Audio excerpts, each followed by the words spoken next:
Good, good evening. We're here for our regular session of the April 28th, 2025 City Council meeting. And out of closed session, we continued the matter. It will be continued to June 9th at 5 p.m.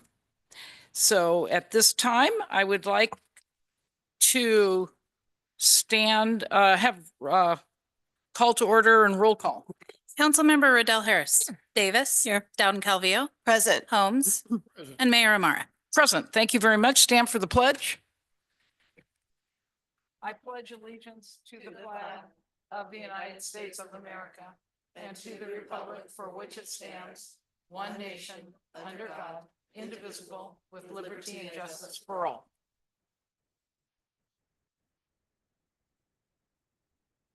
Thank you very much. And we have several proclamations and commendations. The first one will be the National Small Business Week.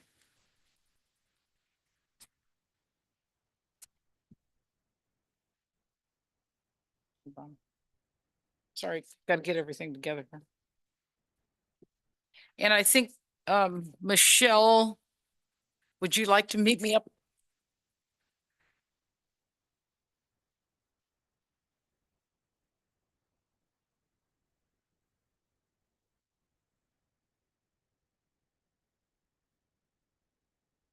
So this is a National Small Business Week, May 4th to the 10th, 2025.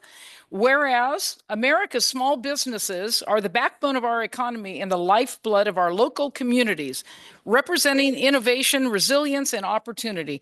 And whereas the city of Auburn is home to a vibrant small business community that contributes to the unique character, economic vitality, and overall well-being of our city. And whereas small businesses employ more than half of all private sector workers in the United States and are responsible for creating nearly 2/3 of new jobs each year. And whereas Small Business Week is a time to celebrate and recognize the important contributions small businesses make to our local economy and to encourage support for entrepreneurs and small business owners in Auburn and beyond. And whereas the city of Auburn acknowledges that a thriving small business environment is essential to the continued prosperity of our city and is committed to fostering a climate in which small businesses can grow and succeed. Now, therefore, be it proclaimed that I, Sandra Amara, Mayor of the City of Auburn, and on behalf of the City Council, do hereby recognize May 4th through 10th, 2025 as National Small Business Week in Auburn, California. And I urge all residents to support local businesses and entrepreneurs, not only during this week, but throughout the year. Issued 28th day of April to Michelle. Thank you.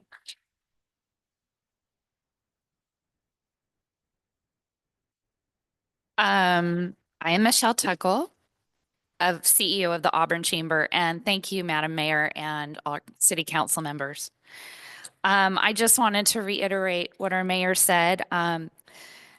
Declaring May as National Small Business Week is an honor for us, and it's a time to celebrate the spirit of entrepreneurship. Especially in a town like Auburn, small businesses aren't just storefronts, they're family legacies, dreams realized, and the heartbeat of a community.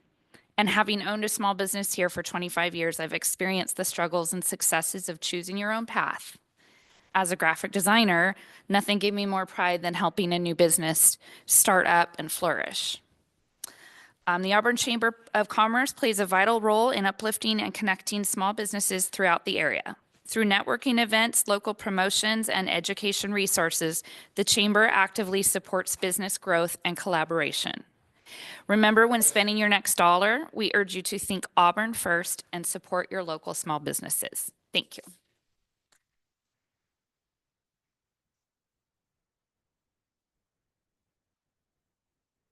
Thank you, Michelle, and all the small businesses.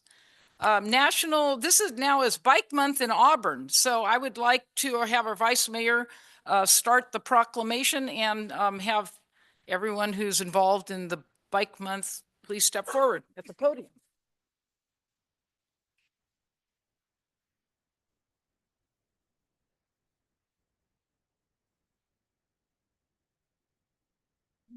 You guys are so shy. I've got, okay, we'll read this. Bike Month in Auburn, May 2025. Whereas the city of Auburn, proudly recognized as the endurance capital of the world, is home to a vibrant and active community that values outdoor recreation, health, and sustainability. And whereas each May, communities across the nation celebrate National Bike Month to encourage and recognize the benefits of bicycling and walking as safe, healthy, and sustainable forms of transportation and recreation. And whereas active transportation, such as biking and walking, supports sustainability goals by reducing vehicle miles traveled, alleviating traffic congestion, improving air quality, and decreasing greenhouse gas emissions. And whereas the City of Auburn is committed to increasing transportation safety and accessibility by supporting infrastructure improvements that protect pedestrians and cyclists, and by promoting a culture of respect and awareness among all road users. And whereas during Bike Month and year-round, the City of Auburn encourages residents and visitors alike to explore the scenic beauty of our community by bicycle, to participate in community events, and to discover the many benefits of cycling for both personal and community well-being. Now, therefore, be it resolved that I, Sandy Amara, Mayor of the City of Auburn, on behalf of the City Council, do hereby proclaim May 2025 as Bike Month in Auburn, California. And I encourage all residents to participate in Bike Month events, explore our local trails, and embrace the health, environmental, and community benefits of active transportation. Issued on this 28th day of April. Thank you. Thank you. Are you good? Oh, that can, I'm good. Okay. All right. Oh, there's a photo request. Yeah. I think our bike people should go up with the helmets. Come on, go up, go up. Eden, get up there. Aren't you? Come on. Anders? I think the cute little girl with curly hair that's always on the bike should be up here too.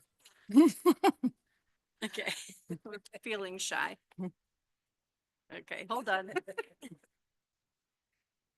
That's nice. Thank you, everyone. Yeah.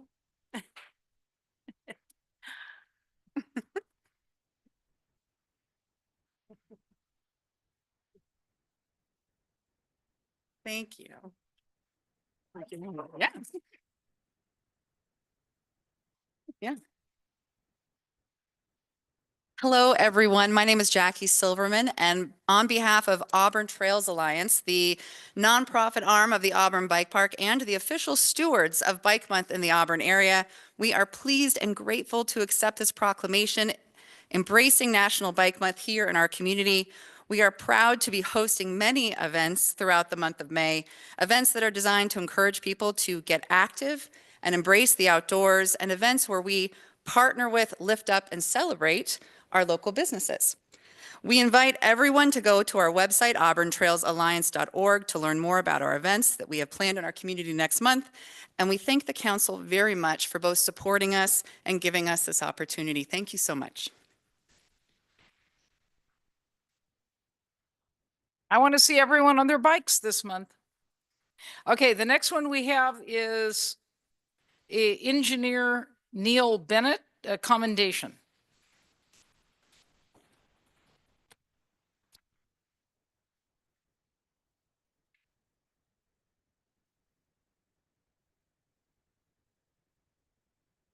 Okay. Just up until me. All right, up until therefore. Whereas Engineer Neil Bennett, a lifelong Auburn resident, began his fire service career with the Auburn Fire Department in January 2010 as a volunteer firefighter. And Engineer Neil Bennett was hired as a part-time relief firefighter with Auburn Fire Department, serving from June 2013 to October 2013. And Engineer Neil Bennett was hired as a limited-term firefighter with the Auburn Fire Department, serving from October 2013 to July 2017.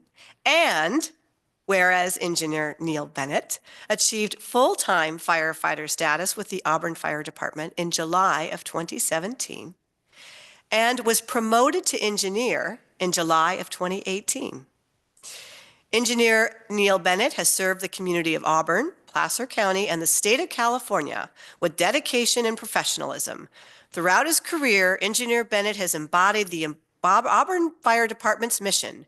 We are dedicated to fostering the development and safety of our community through prevention, public education, and emergency response with pride and honor. And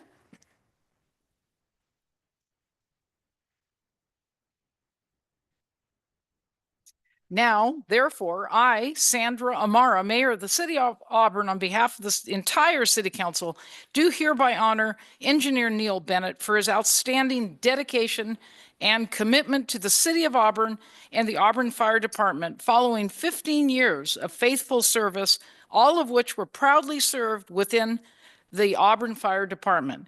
Issued 28th day of April, and congratulations. Thank you very much. And I think our fire chief.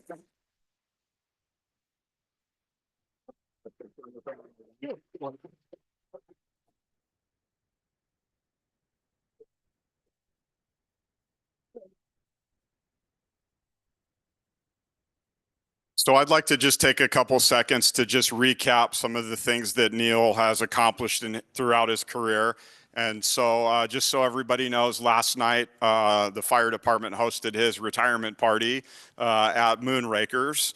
And one of the things that came out of all of the speeches last night was everybody talked about what a hardworking man Neil was or is, and how he would outwork all of the young firefighters and show them up. So just to kind of talk about some of the things that he's done throughout his career, he's contributed to our SCBA program, our fit testing, plan check and review, our fire and life safety inspections. He's been an active participant in Local 4110. He's a life member of the Auburn Hook and Ladder Company #1. And just two of his most recent big accomplishments was he came to us in 2010 with a construction background. He owned his own business and he was doing work as he got hired here. And so he was tasked with doing the remodel at Station 3 so that when we opened that, we could put people into it. So that was a huge project that he did for the department, as well as he was a contributing member of our equipment committee with the design and specifications of our newest fire engine. And then just before I turn it over to Neil, I'd like to just take a second to recap some of his incident response statistics. So throughout his career here in Auburn, Neil responded to 4,274 incidents. That was 5,198 hours that he was committed to helping residents in Auburn, Placer County in California. And that converts into approximately 217 days. So 2/3 of a year Neil spent responding to people and helping them at their worst moments. And that excludes our out-of-county responses, which is one of Neil's favorite activities. And so just to highlight 5 major fires that Neil responded to, the July complex in Siskiyou County in August of 2014, that was a little over 50,000 acres. He responded to the Trailhead fire in June of 2016, which was on the Placer and El Dorado County border, almost 6,000 acres. He responded to the Little Valley fire in October of 2016, which was in Washoe County, Nevada, just over 2,000 acres. The Detweiler fire in 2017 in Mariposa County, which was almost 82,000 acres. And then the Career fire that Neil responded to happened in November of 2018, which was the Camp fire in Butte County. And that's just a handful of the fires that he responded to, and we presented him with that last night. So I just want to take a minute here and congratulate Neil on his career and thank his wife Molly and daughter Jetty for coming tonight. And then I'll turn it over to him for any comments.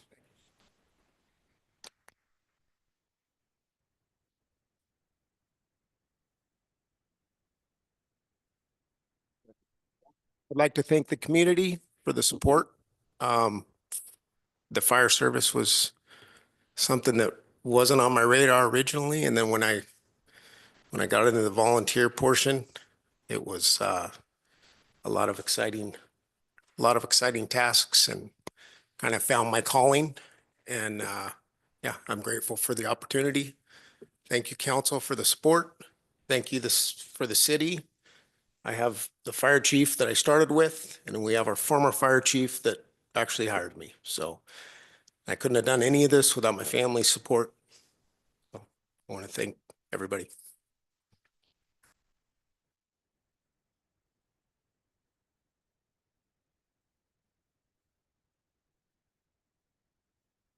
Thank Well, you. again, Thank you. you bet. Thank you.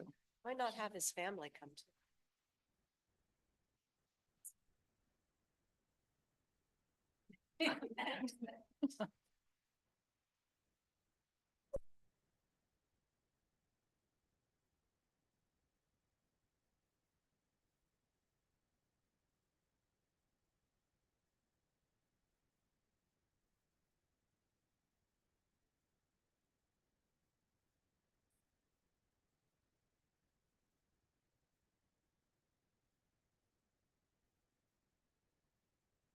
Okay, and then we have another proclamation. It's Foster Care Awareness Month. And Councilwoman Riddell Harris, would you read that? Until. Okay, Foster Care Awareness Month, May 2025. Whereas the City of Auburn recognizes the importance of providing children safe, healthy, and loving homes when they are unable to remain in the home of their biological family. And whereas there are more than 365,000 children in the United States in the foster care system, and whereas nearly 40,000 children in California are in the foster care system. Whereas there are over 170 children, youth, and teenagers in Placer County who are in the foster care system. And whereas resource families who open their homes and hearts and offer to help children whose biological families are in crisis play a pivotal role in helping children heal and launch into successful adulthoods. And whereas to help these children have healthy, loving, and stable home environment where they can thrive and feel connected to the community that cares for them, and to support the resource families that provide these critical homes, the City of Auburn is acknowledging National Foster Care Awareness Month to raise awareness about the need for more resource family homes in Placer County for local children, and join other organizations to celebrate resource families in our community. And whereas the City of Auburn wishes to dedicate the month of Auburn to the children in foster care and the resource families and professionals throughout our community who work each day to provide foster youth the resources, warmth, and care they need. Now therefore, be it proclaimed that I, Sandra Amara, Mayor of the City of Auburn, on behalf of the City Council, do hereby officially proclaim May as National Foster Care Month in the City of Auburn, and in doing so, urge all residents to observe this month by taking time to help youth in foster care and support the commitment of all who touch their lives. Issued this 28th day of April, 2025. Thank you.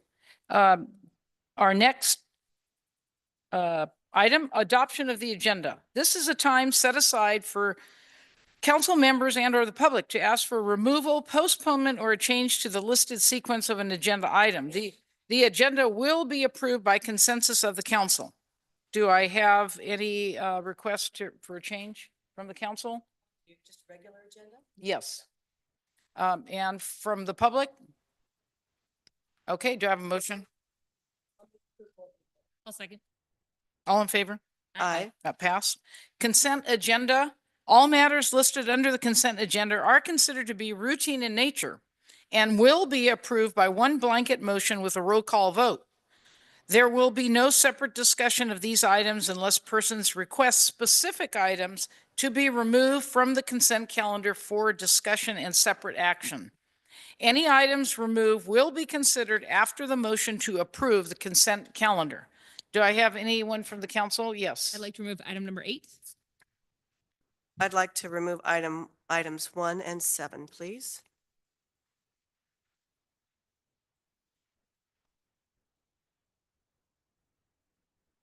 Anyone else from the council? Anyone from the public? Do I have a motion for the consent calendar?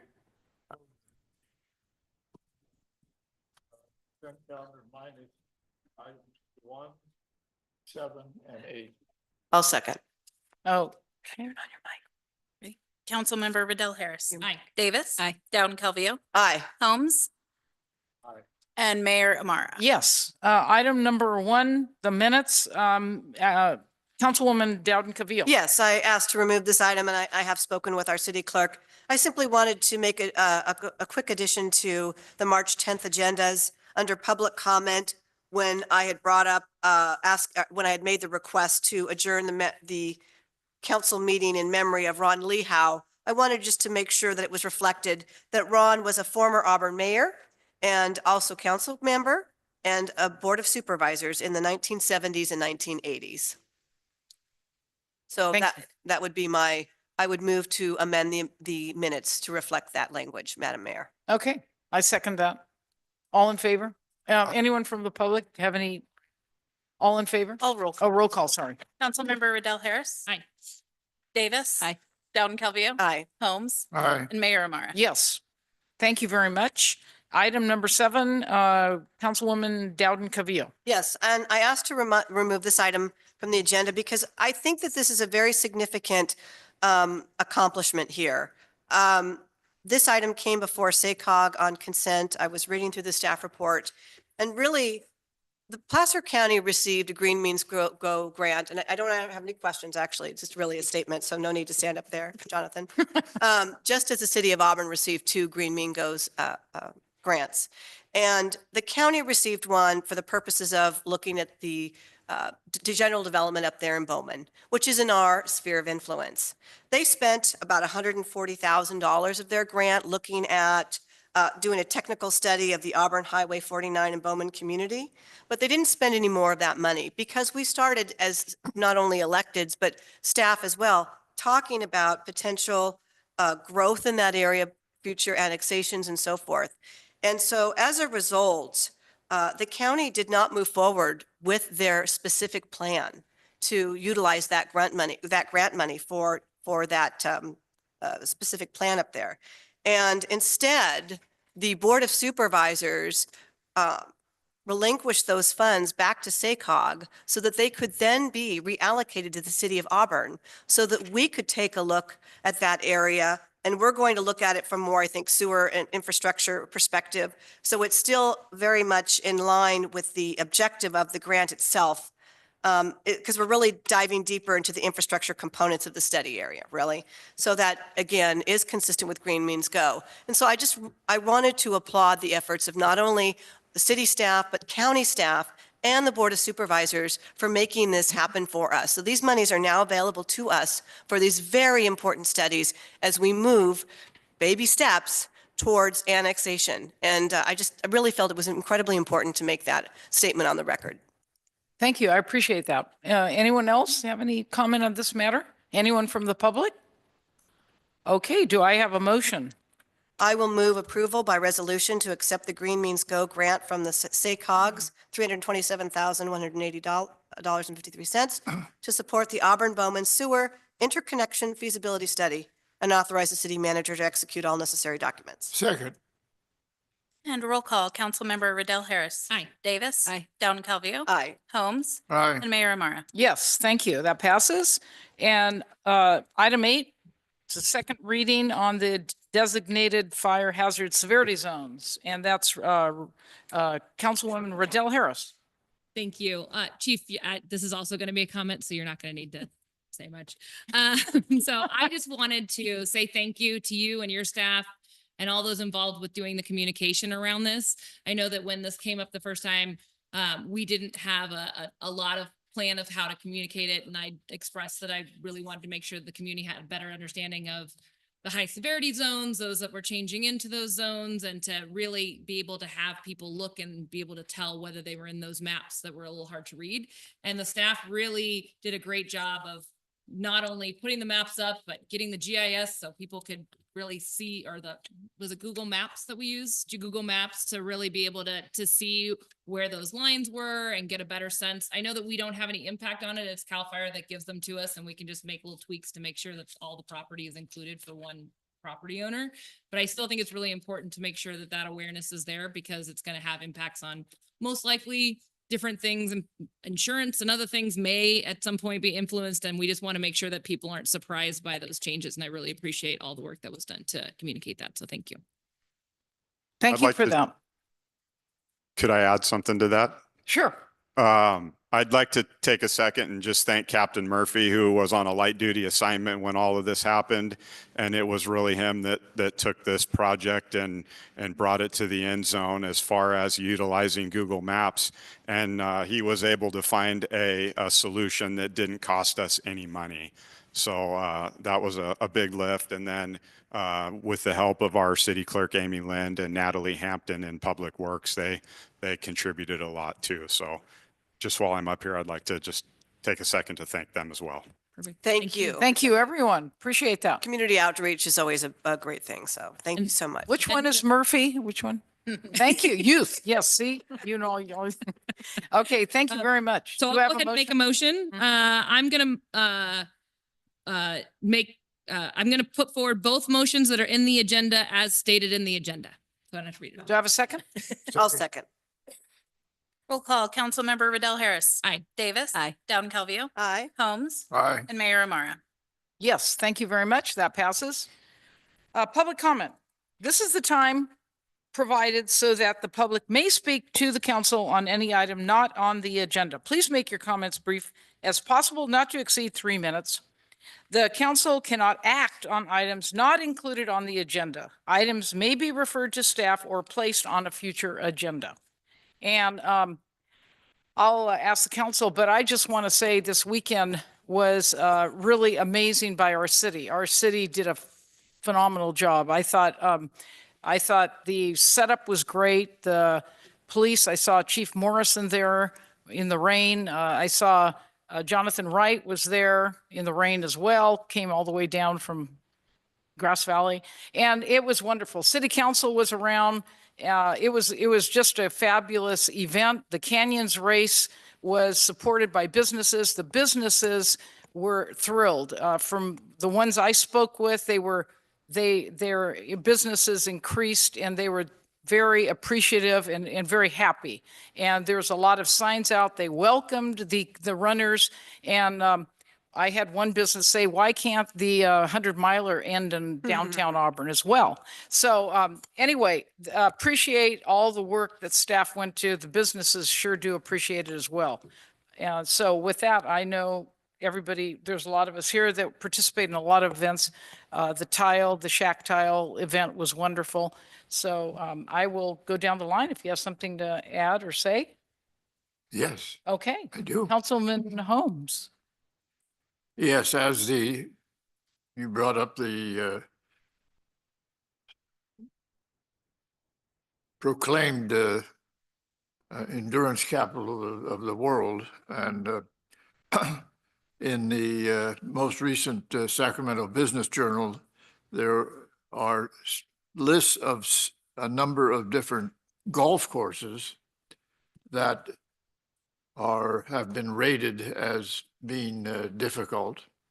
And I thought perhaps we could include something in that as far as the endurance capital and add that to our focus on helping to promote more tourism in the Auburn area, as well as recognizing the golf courses.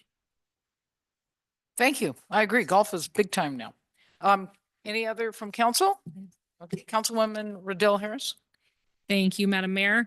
I just wanted to say thank you to the staff. There was an event that was planned at the fairgrounds on April 15th, and with not much notice, the staff was, police and fire especially, but other staff as well, really we're trying to figure out how to make that work. It was estimated that at the time that it was going to be between 10 and 15,000 people, which to figure out an event like that in a week and a half is quite a feat for us. We can do the canyons, but we have lots of notice on the canyons. So trying to have a big speaker come to town and have that many people in one place at one time was going to be quite the event. Luckily, the staff of Bernie Sanders decided that they had so much interest that they ended up moving over to Folsom. And I also wanted to say thank you to them for being flexible and realizing the impacts that it would have on us to have a larger event. And I especially wanted to thank Jean-Michel Pitcher, who worked with us to help to find that alternate location. It turned out that the event had between 26 and 30,000 people, and it would have been quite the thing to try to see that many people in the city of Auburn. So I think it was beneficial for everyone that it moved to Folsom. And though I thank the staff for being on their toes and being ready for whatever came, I really appreciate the event staff and Bernie Sanders staff for appreciating that would have been too much for our city to handle and moving it to a more appropriate location. So I just wanted to say that. Anyone else from council? Yes. Yeah, I just want to echo the effort for Canyons. And I had the pleasure of sitting down there in the rain on Saturday next to the Endurance Capital Committee's booth. And just want to applaud them for being out there all day and having so much swag to hand out. People from all over the world left with beanies and buffs, and they were just so amped to walk away with something that said Auburn and to take it back. I think it said 70 countries. So our name and our awesomeness has spread. So thank you to the city and everybody involved. Yeah, and kudos to the Auburn Endurance Capital of the World Committee. They were out there handing out all that swag, and they did a great job. Fantastic. And anyone from the public like to make a comment? Okay. Then we will move along to our next item. And that is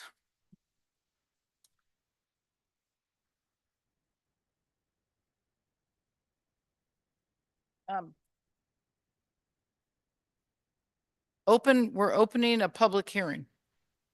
Issuance of construction phase notice to proceed under agreement for the turnkey design and construction services with Schneider Electric and financing agreements with the Bank of America Public Capital Corp. Good evening, Madam Mayor, Council, Mandrell Dean, Public Works Director. Tonight, you're going to receive a presentation that's a culmination of about 1.5 years worth of work. Back in September of 2024, the council approved a contract with Schneider Electric for 3 phases of work. We've already had Schneider Electric up here to speak on the first 2 phases, which is the audit phase and the design phase. Tonight, you're going to get the totality of that work in a presentation. Along with that, you're also going to get a presentation from our finance director and support staff, Christian. I forgot Christian's last name. That guy will be here to also speak about the financial portions of it. The city has gone through some efforts to find financing for this project after Schneider Electric has done their work. So there's going to be a lot of back and forth conversation this evening. So we'll just have Paige and Madden from Schneider Electric come up and give their presentation. Staff will be available to answer any questions along the way. And away we go. Thank you.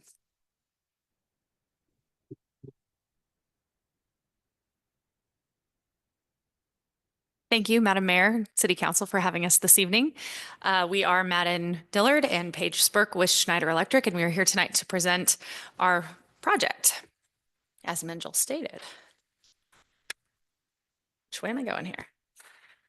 Oh, are you doing it? It is not on. Thank you. Okay, perfect. So as Minjel stated, tonight we're going to review the project.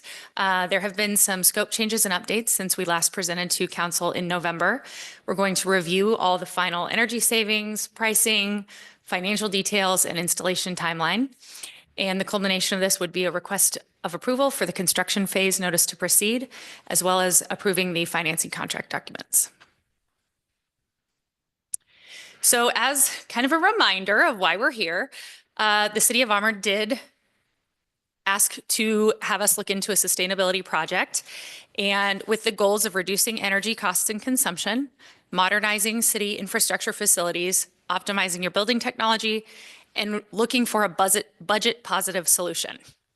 We have been able to do that. It has taken a lot of work by Madden and her teams of engineers. But our program solutions are LED lighting retrofits, mechanical replacements, wireless thermostats, EV charging infrastructure, renewable energy in the form of solar arrays, and some rooftop upgrades on some of the city facilities.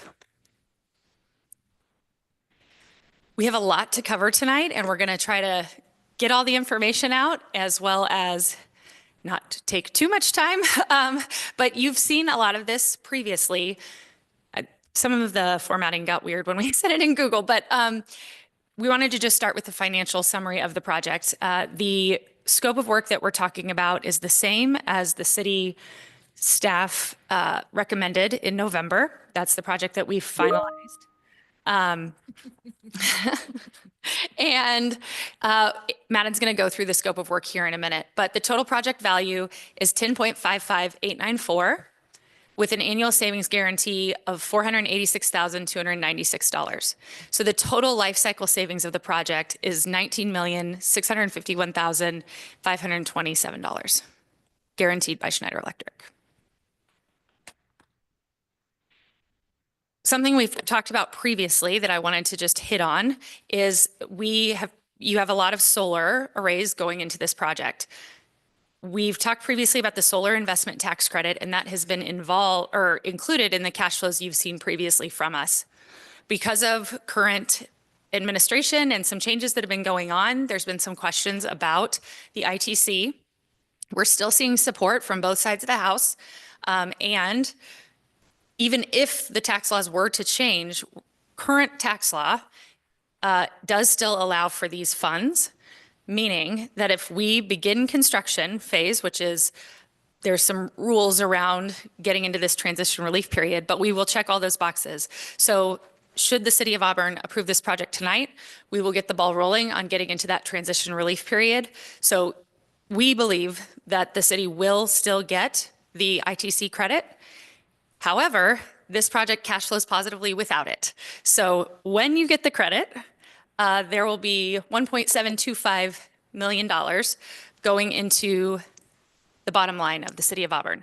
You can use it to pay down our project, or you can use it for anything else the city might desire. It's money that goes just back to the city's budget. Any questions on that before I move on? So I have a series of questions, but I don't know, Madam Mayor, how you'd like to proceed. I mean, Well- if you want us to go through, because you asked a question, if you want us to go, Yeah. or you want to wait to the end? Well, okay, I just want to preface it with, I think many of us had an opportunity to meet with Schneider, and hopefully a majority of our questions are answered. But if you certainly have some questions that just came up, or, so in terms of your knowledge and understanding and your input, we can do that after. But That's if- just but what I wanted to certainly know. if you have a few questions I'm that, happy to wait till the end. Because you had asked if there are questions, Sure, and I just wanted to ask you what your Okay. preference was. Okay. So if the preference is to wait, I'm happy to do that, Madam Mayor. That's fine. If something does come up that's just burning, just let me know. What happened? Okay. So you've seen these cash flows before. I'm going to first go through the assumptions here on the left to how we got to these numbers on the right. So the total project cost is that 10.56 million with the annual savings of 486,296. There's some grant contributions that Madden will talk about here in a second of $425,556. We have an energy escalation of 7.5%, and the Bank of America gave us an interest rate of 4.22%. Again, we're not including that solar tax credit in this cash flow, although we do believe that the city will get that. What we have included in the cash flow is inverter replacement. You can see it here circled in green in year 15. For solar arrays, the average useful life is over 25 years, but we do find that the inverters fail somewhere in the middle of that time. So we wanted to allow in the cash flow, the city of Auburn to have that cushion built in to be able to replace those inverters. I believe there's 16 16 total inverters. So we've accounted for $100,000. So that's for the inverters plus some escalation because we're predicting 15 years out.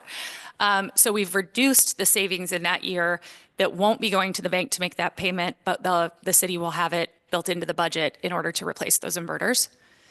And then you can see those grant funds are in year one, circled, and I'll go through that here in a second.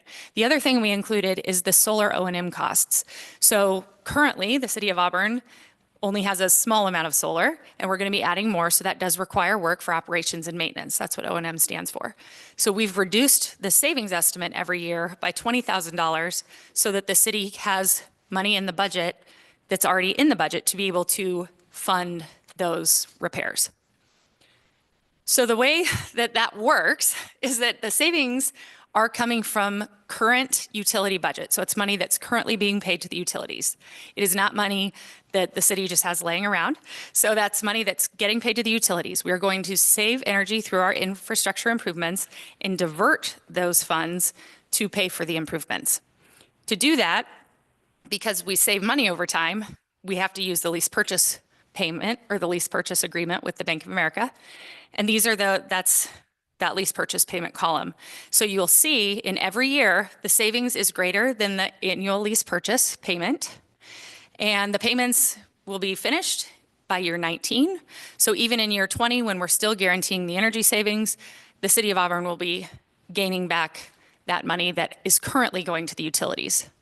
So bottom right corner here, 2.356582 is positive cash flow going back to the bottom line of the city of Auburn. And I'm going to turn it over to Madden to first talk about those grant funds and then get into our scope.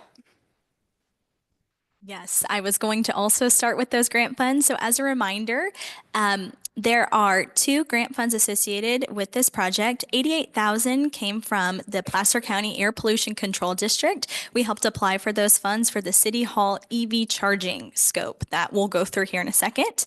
And then the second funds, which is about $337,000, are supporting the funds for the Corporation Yard EV charging scope. And that is coming from the SB 125 funds that the city staff has already secured from transportation. Those are reimbursable grant amount funds. So as soon as the project scope has substantial completion, those funds will be able to be applied and back in the city's budget to make those payments. So I have a series of slides that are going to cover each scope of work in depth. You all have seen these scopes of work before, but I did want to highlight what we're calling design updates because, as Paige stated at the beginning of the presentation, the scope has remained the same in terms of the type of work that the project is included. However, the design intent has changed because as we have moved from the design phase into this construction phase, we have done our final due diligence to create constructible designs for all the scope of work. And so with that came some modifications that did change the way that we're going to go and build these projects. So the first scope of work that we're going to start with is LED lighting. So that's going to be citywide interior and exterior LED lighting at all the facilities listed on our left. We're going to be touching the parking lot pole fixtures at the parking lots listed on the right, and we'll be replacing 91 street lights in the Old Town and Downtown Street areas, which are shown on the maps below. One of the biggest changes from the November presentation was we did change the type of LED fixture that was going to be at the City Hall. Type B is a typical LED lighting replacement where you were replacing the bulb itself. However, City Hall had already begun to replace their fixtures, and so we wanted to match the same wrap style fixture that was completed before, which is now going to be a Type C installation, which is more of a full fixture replacement. In addition, we also are adding occupancy sensors at City Hall to maintain the integrity of the design at this facility. There will be no occupancy sensors at any of the other facilities impacted at this time. The next scope of work is going to be mechanical and thermostat replacement. There are 18 like-for-like mechanical replacements included in this project scope right now. These 18 units at City Hall, Police Department, Corporation Yard, and the Sacramento Street Fire Station were selected because the units are older than 15 years, which is the useful life of a mechanical equipment. So by replacing these mechanical units with higher efficient units, you're going to gain energy savings and improve comfort in these facilities. From a design update standpoint, it's not as simple as just replacing a mechanical unit and putting a new one on. There is code compliance updates that have to be made in order to ensure that these units are adhering to the code compliance that the authority having jurisdiction, which is the City of Auburn, has set in their standards. So this will include some structural curb adapter work and electrical compatibility at those facilities to ensure that the new units will be able to be operated in the current electrical capacities that these buildings have. In addition to new units, all of the city facilities that are listed on the left are actually going to get new thermostats. So show and tell, I see a thermostat on the wall back over in the corner right behind Amy over there. And those are programmable thermostats, meaning that city staff have to physically come to the wall to change the set point or the scheduling of that unit. Now, with wireless thermostats, city staff are going to have the ability to remotely control those units. So that's going to lead to higher energy savings by being able to program units that need to be off during weekends or holidays that might not be scheduled off as it stands.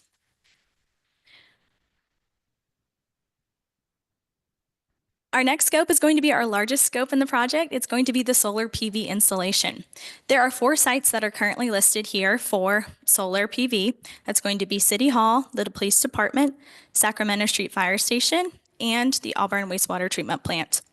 3 of those sites have the NIM 2.0 grandfathering that the City Council and City staff worked to secure previously, which locked in the PG&E rates that were more favorable to have solar at these sites. There is a time commitment to ensure that these NIM 2.0 sites are online, which is April 2026, which you'll see in our installation schedule later that our project is going to be achieving as part of the scope of work. The largest design changes have come from all of the solar design efforts that our team has done through. Our engineers came on site, we did geotech reports, and we learned that Auburn is extremely rocky, and supporting the carport structural design as a driven pier is no longer going to be feasible, and we did have to switch the structural design to a spread footing to maintain the integrity of the structural carport without having to drill as far down as we normally would on any given project. With that, we also updated our police department layout because most of the site was going to be carport, so we switched that back from carport to some rooftop solar as well. And the wastewater treatment plant ground mount location did get shifted from the retention pond area to the boneyard, where we're going to do some grading and recompaction work, and it's going to be able to avoid getting in the way of the wastewater treatment plant in case there is room for expansion in the future by being in a retention pond causing any concerns. With that, I wanted to show, I guess before I go, these are actual renderings of what the solar arrays in the carport parking lots are going to look like for the City of Auburn. So the top one is City Hall parking lot right outside with a 15 minimum height of the carport array so that large vehicles, buses can still maintain access through the parking lot without any issues. And the bottom one is the carport in the parking lot behind the police department for where that is going to go. So we've seen this slide before, but this is updated with our final layouts here. All of the sizes of the solar have been dictated by the NIM 2.0 grandfathering. So you might ask, at police department, it's only 84% offset. We are maintaining the threshold of the NIM 2.0 application as to not void that favorable rate. And I do have a slide that I will get to here in a second about the wastewater treatment plant as to why the 43% offset is selected there. I apologize for the formatting. It also looks a little funky here, but these are bar graphs that are going to represent the current usage at the wastewater treatment plant. So as it stands right now, the utility spend is about 2 million kWh for the entire facility. The current 2025 picture of how the utility is broken out at wastewater treatment plant is 1.1 million kWh, which that's supposed to be 1.1, but again, formatting, I apologize there. Is going to be from the on-site solar PPA that's currently in the wastewater treatment plant. About 900,000 kWh is currently the city's responsibility is by paying the utility for that usage. After implementing an energy performance contracting project like this project, where the wastewater treatment plant array is now owned by the city of Auburn with this new array that we would be installing, that 900,000 kWh usage is now going to be offset by solar. So after 2026, you have zero responsibility from the city's utility standpoint. Its site is going to be generated by solar from electric usage. However, 2029 is right around the corner, and the solar PPA is actually expiring. So the city of Auburn, if so chooses to terminate the solar PPA, that then gray usage that was generated by the existing PPA will now ultimately be the city's responsibility again to then pay the utility for usage.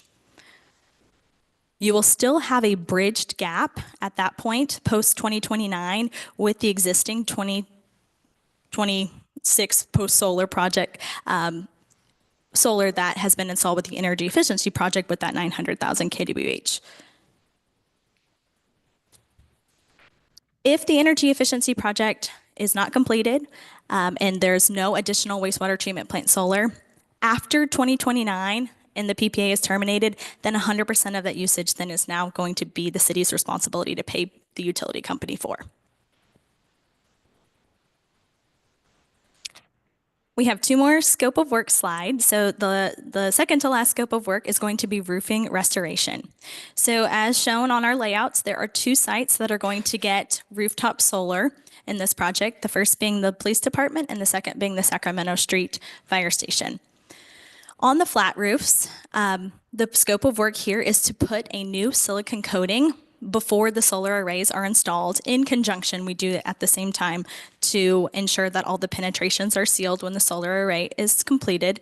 And we do that because we want to make sure that the warranty period of the entire solar array is going to be matched by the roof. You don't want to put new rooftop solar on a roof that isn't going to be able to handle it. So with this silicone coating, there actually is a 20-year warranty associated with the coating. And the roofs are in, the quality of the roofs are currently good enough to handle a coating as opposed to not being a candidate for a full restoration. You might notice that there's also going to be solar put on the sloped roof at the police department as well. And we are not recommending at this time doing a restoration for that roof because that roof was recently done within the last 5 years. The last scope of work is going to be EV charging infrastructure, which we mentioned when we were talking about the grant funds. So there's going to be 2 dual port chargers at both City Hall and the Corporation Yard.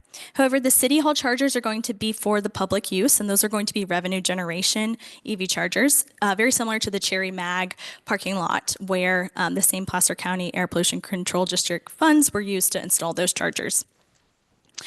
Corporation Yard is going to be only used for the city fleet vehicles.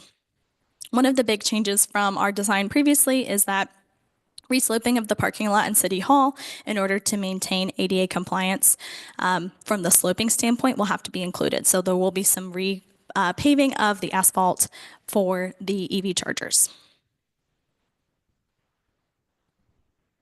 So we did provide a breakout. We have 2 breakouts financially of the project overview on what's included in the $10.555 million project price with the savings, utility, and M&O broken out. As a reminder, as Paige said, this is a 20-year life cycle savings, which is the 1965 over that life. One of the things I did want to mention is the 20-year guarantee. So as Paige mentioned at the start of the presentation, Schneider Electric will be guaranteeing these energy savings. Typically, there is a 2-year guarantee with the option to renew, but the city staff has asked us to include a 20-year guarantee that would match the term of the project. So that's what is included in the project price. And I apologize for the eye chart here, but this is also the breakout of all of the project scope by site. So you can see all the facilities, as we mentioned, mechanical, we're only replacing units at City Hall, Corporation Yard, Police Department, and the Sacramento Street Firehouse.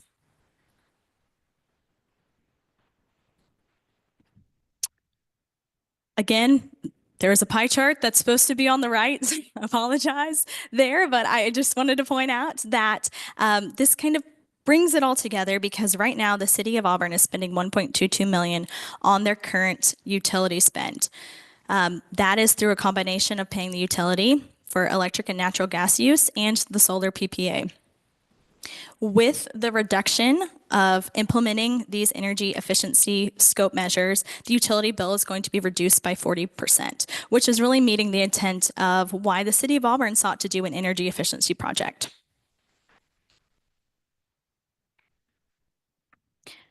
I did want to hit on a little bit more about the 20 years and what is included in the measurement and verification for the 20-year guarantee. So it's not just the annual reporting that the city of Auburn is going to get to say that they're achieving savings or monitoring how savings are working, but it's also going to include a dedicated client services staff member that will be able to support the city of Auburn in any way that they need.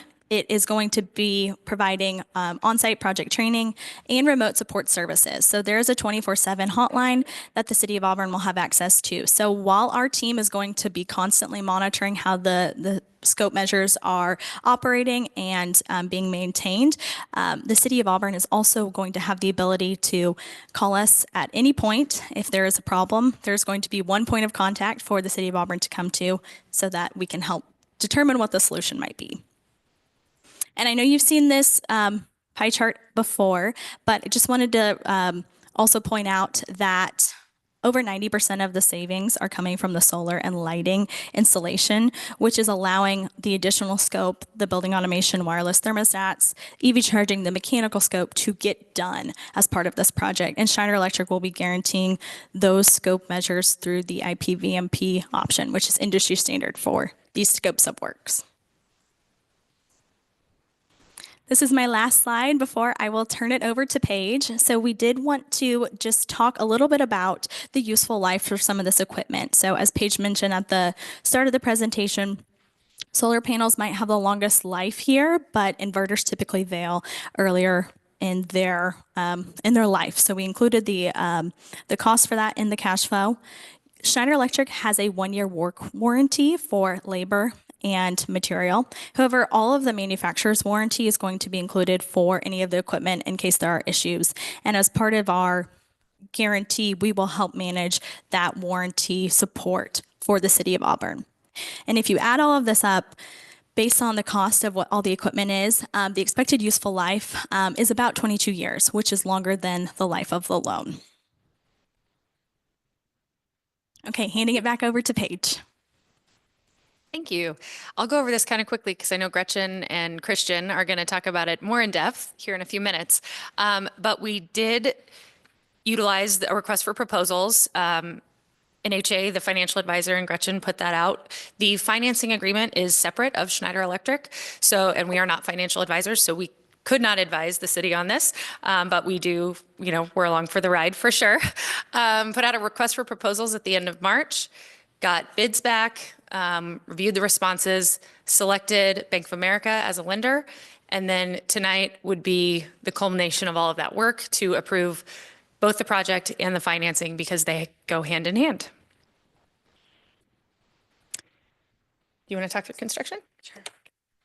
So you might ask, what is next after the city approves the construction notice to proceed? So our staff does everything from getting all of the projects permitted to starting to procure equipment to beginning the installation of the scope. So we would seek to have a construction kickoff with city staff in May and then hit the ground running as soon as equipment has arrived. We are strategic with how we set a mobilization schedule, and we really seek to stagger our scope measures so that we are working concurrently on sites at different times. We like to minimize disruption to city facilities, especially those that we know are extremely important for city staff, like the police department. So working second shift, arranging different times to be in this the parking lots or in the city facilities, something that our construction team really seeks to do so that we can, number one, finish efficiently, but also finish in a way that's going to be beneficial for city staff to avoid disruptions. The one thing I'll mention is we are aware of two very large constraints. The first one being the EV charging scope. Those have grant funds associated with them, so we want to prioritize those first to meet any grant deadlines that are associated with completing the grant funds. And secondly is the NIM 2.0 sites of solar. We know that we have committed to getting those completed by the deadline, which is currently April 2026. So Schneider Electric will be procuring equipment as soon as possible, not only to meet the transition relief that Paige mentioned for the investment tax credit, but also to ensure that we can get those solar arrays up and running ahead of their completion date. So to kind of wrap this all up, bring it around to back to the beginning, we just wanted to kind of big picture, bottom line, what is this project going to do for the city of Auburn? Number one, it's budget positive. So not only do you get all the infrastructure improvements that Madden talked about, but you're going to make money on this project. It's comprehensive turnkey design and install, one company accountability from Schneider Electric. So we are with you from start to finish. We designed the project, we're going to build it, and then we'll be with you for 20 years after. So Menjel never has to wonder who he's going to call if something goes wrong. He calls us and we take care of it. We're future-proofing the city of Auburn in a lot of ways. Resiliency with renewables, number one, allowing for power backup for lots of different ways to generate power, offsetting future budget with the PPA going offline, just kind of allowing some flexibility financially with those things. The infrastructure improvements will help the useful life of your facilities. It'll help the comfort in those facilities for the occupants. It'll help your city staff be able to, it'll free up time for them with the wireless thermostats, with comfort complaints, those kinds of things. And then the street lighting provides safety in the city of Auburn as well. And all of this is guaranteed. So that's, kind of the nuts and bolts of it. But if you look at the dollars, we have the excess energy savings of $2.35 million, the investment tax credit of $1.725 million, the remaining grant funds of $262,000. So the city of Auburn will put $4.3 million back in its budget and get all of the improvements with this project. And now we'll open it for questions. Thank you. Next on my list, though, I have presentation by staff. That's you then. Okay. Yes. Madam Mayor, my recommendation for council would be to have council ask questions of Schneider first and then come back and do the financial presentation so we don't lose track of Good idea. the presentation. Thank Because you. if we need to switch back and forth, that'd be too cumbersome to. That'd be fine. Thank you. Okay. Manager Beacon to it. You can sit down. Okay, so, and I just want to preface this, the council has looked, done a lot of homework and research, and many of us met with Schneider, asked a lot of questions. So hopefully our questions were answered, most of them, and so we can keep this to focus tonight. So with that being said, Councilman Holmes, go ahead. Yes, I'd like to know what other communities the size of Auburn that have you done a project like this? And for how long? A lot. In the state of California alone, we've done over 100 projects with cities, school districts, counties. All over the country, it's hundreds and hundreds with all sizes of cities and schools and things. I think our closest one, do you have an idea? Yes, we have done a project with Placer County previously, and school districts kind of in the area. I would say probably the closest is Kings Canyon Unified and Fresno. But as Paige mentioned, we work all over the state of California and all other states as well. Thank you. Councilwoman Dowden Cavillo. Thank you. And I did have a presentation, but I went through all of this documentation and I couldn't have gone through before the presentation. I was also very sick at that time. So I do appreciate we had to reschedule. I do have some questions. Going through the presentation itself, looking at page 427 of our packet. So it says financial summary. It's the page that says financial summary, total project value. She knows, Amy knows. It's like page slide, 427 of the, I don't know what slide number it is, but just of the Yeah, packet. I think it's 3, whoever has control of it. Sean, I think you have control. It looks like this one. Oh, that's. I don't have slide. control of it anymore. Slide, this presentation. It should be page 3 on the Mhm. slide. Like the fourth of. I think Sorry. Sean has, or who has it? There you go. That one, okay. So I know that we talk about the total project value. You know, it isn't costing the city 10 million, it's costing the city 17 something, million, not 10. But when you talk about annual savings guarantee of 486,000, I'm not clear how you calculated that. Because when I look at the figures that you provided on the cash flow chart, and I see the savings estimate, if I just look at that, of $19 million, 19 million times 20 is 982,000. But then if I look at the cash flow, 2.3, that divided by 20, it's 117,000. I don't know where you're getting $486,000 savings. I just could not. The 486 is annual, so that's that's energy units that we will be saving that's multiplied by your current energy rate. Okay, so what you did was you just took that based on our annual energy rate, which is 1.22 million. I'm sorry, say that again. So right now we're spending about 1.2 million, right? Yep. And that's just electricity. That's not natural gas. And so you're then taking that so that's how you came up with the 486, because our cash flow chart is different and the savings estimates are different. And so it's almost like we're looking at numbers over here and then we're looking at numbers over here, and they're not exactly apples to apples. So with all due respect on that. But Yeah, I can help with that a little bit. so, well, I understand what you're saying now is you're saying that if the city's paying $1.2 million now for energy costs, then you're using that escalator of 7.75, right? 7.5. 7.5. Then you're figuring out, that's how you're getting the savings. You multiply and you do the math. That's why they escalate. That first year on your cash flow does not represent that it's the 486, 296 plus the 425, 556 from your grant funds. That's why it's that 911,000.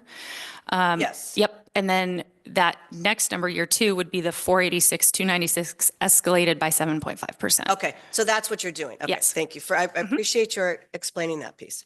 Then going to I think it's slide 5, that's the project cash flow chart. Your energy escalation, and we did talk about this a little bit. You have us at 7.5% for 20 years. And in all, honesty, I believe that's too high. I recognize, we talked about this, that you looked at the past 4 years and saw that rates increased by up to 8%. But last year rates were only 2%. And so, when you look at cost of living increases and things of like that nature, it would seem like it would be more appropriate to have it in line with that. Now, energy costs, again, they have increased. But what had happened in the last couple of years is that PG&E responded to the wildfire issues. There were fines and all kinds of things. And so rates went up exponentially. They'd always kind of been going up, but they had gone up quite a bit. Just, I appreciate it. Is this a question? It's my question. Oh. Well, my question is really on that 7.75. I believe that's too high. And so my question is on this. When you talk about the price guarantee and the past program, if energy escalation did not happen at 7.5%, let's say it happened, energy escalated one year 4%.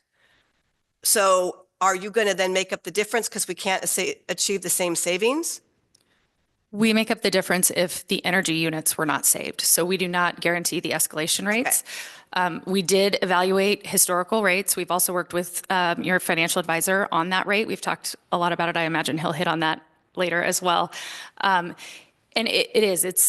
we're taking a guess. We have to pick a point in time. That 8% average. Some years it's 30, some years it's much less than that. Any upside of that, let's say it is 30%, all of that goes to the bottom line of the city of Auburn. I just feel like it's too high for and what concerns me is that if it doesn't escalate to 7.5%, you're not paying that extra. We have to come up with that difference. Because if we don't achieve the savings, for example. Is that correct? I'd like that. Is that correct? Yes. Yes. And so I that was a point. I believe that that's too high. The other thing is that I do appreciate that you put in here inverters at year 15, but in your same presentation, you indicate that solar inverters are about life expectancy is between 10 and 12 years. So if the 10 and 12 years, but you're going to replace them at 15. So if they fail at 10, then we're going to have to pay for that cost. We have to pay for anytime anything breaks, regardless, the city of Auburn will have to pay for that. You've budgeted it in year 15, but I just see, why didn't you budget it earlier? Because there wasn't the funding so if you can just answer. Yeah, absolutely. No, it was a point in time, a placeholder for year 15. We see inverters, average useful life might be 10 years, might be 15 years, might be the 12 years. So that was just an average useful life on that last slide. Sometimes the inverters might fail in year 7, but the important thing is that we wanted to make sure that the city of Auburn has those costs. So once they fail once, typically you're going to have them be able to then maintain the rest of the useful life. But for the purposes of this chart, because our cash flow is minimal, $20,000 a year, between 20 and 40, maybe 52 at the end. It's such a minimal amount. And if inverters fail between 10 and 12 years as they're projected to, then we're having to pay for those inverters. And so I was just concerned about that. And I'm not, I think maybe you put it in year 15 because that's where it could be afforded. That's where we could afford it. I don't think that's accurate. We just picked a place to put it. We could subtract it really. I mean, I didn't understand when, so I had that question about that. I'll reserve my comments, Madam Mayor, I think is what you're asking. So just to focus on the question. Yeah. Also on, this is the chart that I think you were missing the little thing. Yeah, when we sent it over, it no didn't work worries. out. For the annual city utility budget of 1.22 million, you have these graphics. You have utility bill and operations. And then after you show project savings, utility bill and operations, and you've reduced operations. And I'm not clear how our operational responsibilities or costs are reduced when we have a lot more infrastructure that in accordance with the construction scope and specifically with regards to Schedule C, which the PASS program, our staff are performing maintenance and tests daily. So can you explain how you are anticipating operation costs? Yes. So from an equipment standpoint, so for the lighting and thermostat and mechanical equipment, that is the estimate for the operations and maintenance savings. So the labor time, not to ultimately change that staff member's responsibility. They no longer have to go service that mechanical unit, so the hours saved there, or change the light bulbs. They have a longer useful life. And the equipment, you're not having to purchase those annually. So that's our calculation for operation and maintenance. But do you not take into consideration the additional work that staff will have to do with all the new infrastructure? And there are specific timeframes. If something fails, we have to provide notice within 24 hours or we're out on that guarantee, which we're paying for the repairs anyway. So, I mean, did you take into consideration, or I don't know if our staff took into consideration the additional operational costs that there will be with all the new equipment? Because there is a lot of instructions in here. We did. We reduced the savings annually by $20,000 so the city can choose to either do that in-house or hire it out. You will have the cushion of that extra $20,000 that's not included in that cash flow line. So you mean the 20,000 would be if we were to hire somebody like a mechanical company, or if you wanted to hire a service company to do those do the daily tasks that are required under PASS? No, not for PASS, just for the only additional equipment that is being added is the additional solar arrays. So all of the other mechanical equipment is going to be replaced. Thermostat's going to replace. So again, those are still equipment that city staff is already maintaining. So the only additional equipment, we've included the cost for the solar O&M maintenance, and that can be then used for solar panel cleaning or if an inverter filter needs to be changed. That's our recommendation. Okay, so I understand I understand what your point is. Okay, I'll make a comment on that later. Let me just double check and see if there are any other questions. Talked about solar murders. Sorry, I did dog ear things. I know we have measured savings and non-measured savings, and some of that is like the wireless thermostat and things of that nature. Just to clarify, for the purposes of pass, if you're monitoring on a regular basis to determine if we're achieving our savings. Our staff are monitoring daily the maintenance responsibilities that are on, 4 pages of maintenance responsibilities here, if things change, if what have you. But if something breaks, and that's the reason why we did not achieve those savings, we're still paying the cost to repair it. No.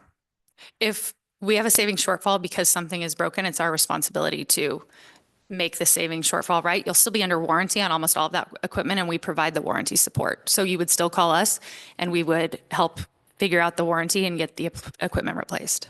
But I think that I read here under Schedule C, the designer builder makes no express implied representations, warranties, guarantees, or covenants concerning the potential energy efficiency or cost savings benefits of the work, and payment by designer build for any saving shortfalls in accordance with this performance guarantee shall be the city's sole and exclusive remedy for any alleged energy efficiency or cost savings deficiency. So to me, that means that we have to pay for if we're still having to fix it. We're getting really into the weeds here. I mean, it would depend on what is happening. I mean, we would have to come out and evaluate, work with city staff, work with the company's warranties, work with our service folks. You would be under a service agreement with us, so we would try to fix it also. Without knowing exactly what the cause or the thing is we're talking about, it's almost impossible for me to answer that question. All right. Let me see. I think that might be the only questions I have for Schneider Electric. Okay, thank you. Thank you. Councilwoman Riddell Harris. Yes, and I apologize. I was out of town for work, so I didn't get a chance to meet with you before this one. But we have met before, and there's been lots of time to talk about things in the past. One of the things that I still have yet to see, but I've asked for numerous times, is a breakdown of each facility and each end use and the cost effectiveness with and without any grants or rebates. And so that way I could see how each of them laid out, and what we get a lot of cumulative here, but I kind of wanted to see which buildings made sense on their own and how those end uses were. I'm a nerd and I do this for a living. Sure. So I've asked for it numerous times to have that breakout, and I've never seen it. It wasn't up here tonight. Okay. So it's really like solar for the city hall. What is the payback for just that on city hall? What's the payback for HVAC on city hall over time?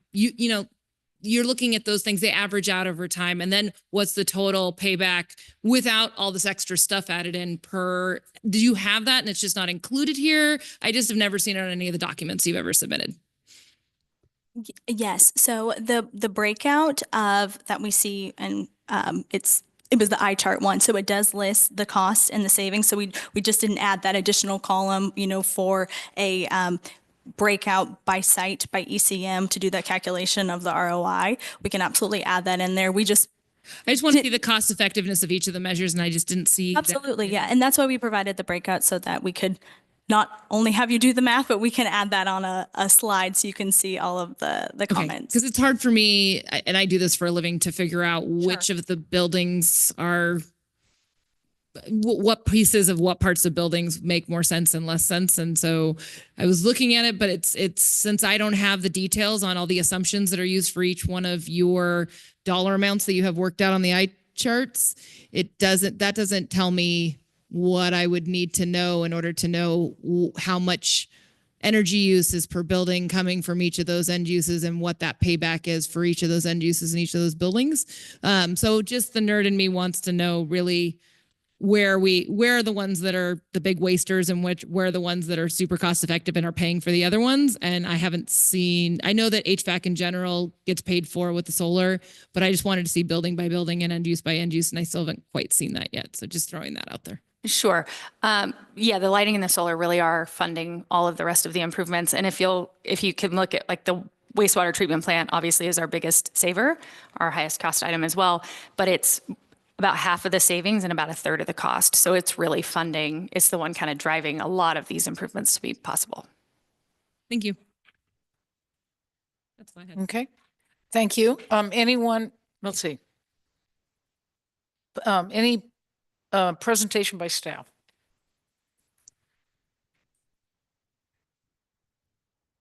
Thanks, Madam Page. Gretchen?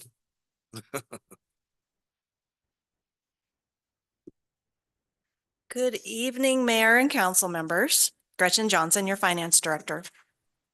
So this is the first time I've formally been speaking on this project, even though it's been around for a while. That is because we didn't necessarily have all of the information to come up and do a really thorough financial presentation. But now we do. I'll pull up Amy's pulling up the PowerPoint right now.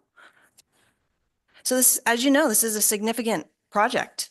10.1 million project costs, construction costs alone. And we have committed all along that we would ensure that this project is at least budget neutral, if not budget positive. However, as we've seen already, it does come at a type of cost to do this project. So the following information in this presentation is really to show that we are being transparent with everything that we are aware of with the city and its finances, and also to allow our financial advisor, who we've been a partner with for several years now, NHA Advisors, they have been a partner with the city to help us with any new debt obligations that we're looking at pursuing. They are also annually doing our debt disclosures that are required with state and federal entities. So they are ready to present after a few set of slides that I'm going to show you here to really dive into the mechanics of the financing. I don't proclaim to be an energy expert. I'm just here to present the financial facts of the city to help you make an informed decision. So NHA has also been helping us with the request for proposals. So when we went out for financing, we did an RFP to see which lending institutions in the area were specialized in this area and were responding to our requests. We ended up selecting Bank of America Public Capital Corp.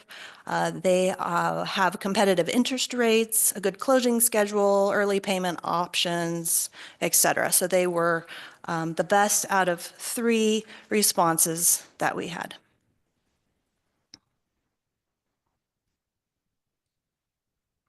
So to summarize what we've seen in the presentation so far by Schneider, this is just the same information, but it's fully comprehensive of now that we have the financing information from the lending institution, it kind of rounds out the whole equation of what this is going to cost. So we know that the project construction costs are about 10.1 million. We talked about the measurement and verification. Those are the past program costs that we've spent some time on already, so 407,000. And then we have chosen to do 2 months, the 2 first payments that we have. We would need to make payments on this debt semi-annually. So basically the first year or so of this obligation, we don't have the funds to pay for. We need to wait until projects are completed and the savings and the avoided costs for utilities start to materialize. So in order to do that with the loan, we had to what's called capitalize the interest of 447,000 in order to delay those first 2 payments. We end up having to pay interest over the life of the 20 years in order to do that. So it is an extra cost for us.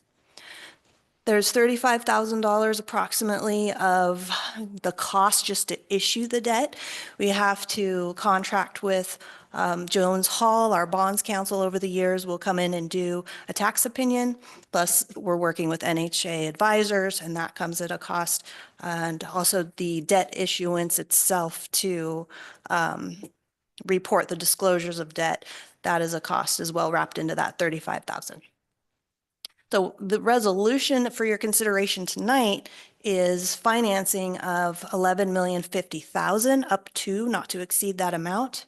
And that would be the principal loan balance that we are financing.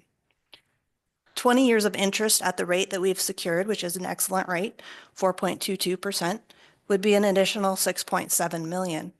So that's why the project cost, which you alerted to earlier, would be a total of just shy of 17.8 million.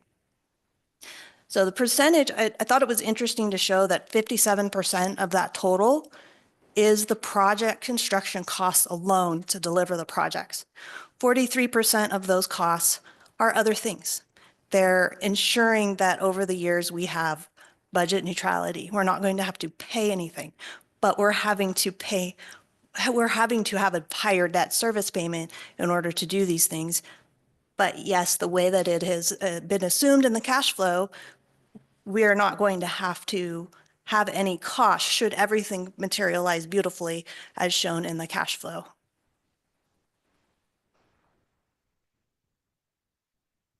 I definitely want to point out that there is that tax credit that was discussed earlier tonight.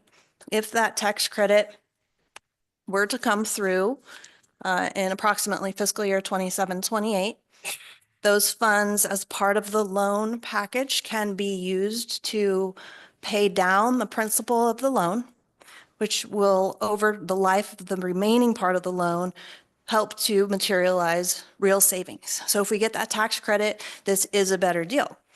Approximately on average, we would save $185,000 per year just by virtue of paying upfront the loan of about 1.7 million. If that tax credit, for whatever reason, changes at the federal government, we end up not getting it, then we will break even, a small surplus there in the cash flow, as you saw, but mostly break even if we don't get that tax credit for the 20 years. Why do you think it's in the year 27, 28?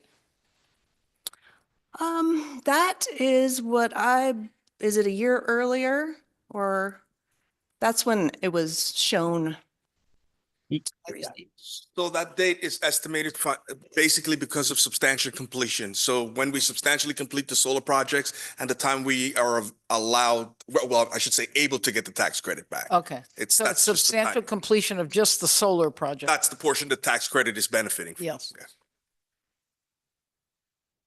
Thank you, Menjul.